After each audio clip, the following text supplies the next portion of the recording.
Sa napakagandang tumbler na ito, isang hey na naman dyan mga mima ko, oh.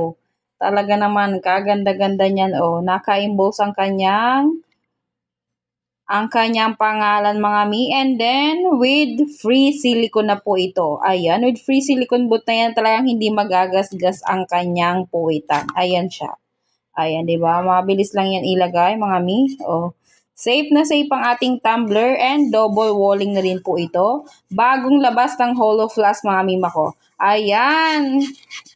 Scratch proof and leak proof na rin po ito. Ayan, katulad po siya na ang kanyang design doon po sa mamahalin. Alam nyo na po iyon kung anong flask po yun. Ayan o, diba? Kaya sa yun ang bilhin nyo, dito na po tayo sa Abot Kaya. Ayan, budget friendly and talaga namang napakaganda. Stainless steel, vacuum insulated na po sa loob. Food grade na yan mga mima ko, BPA free pa.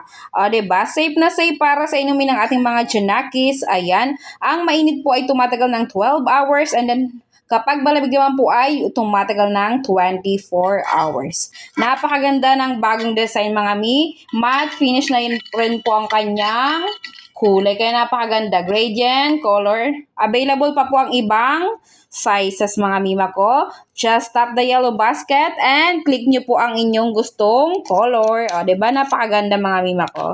Sa mga naghahanap ng tumbler dyan, hanggang ngayon hindi pa kayo nakakapag-decide, ito, try nyo na itong Hollow Flask, bagong design mga mi. Apakaganda, apaka-aesthetic, and napaka-simple pero napakaganda niya nga, oh. Ang ganda-ganda mga mima ko.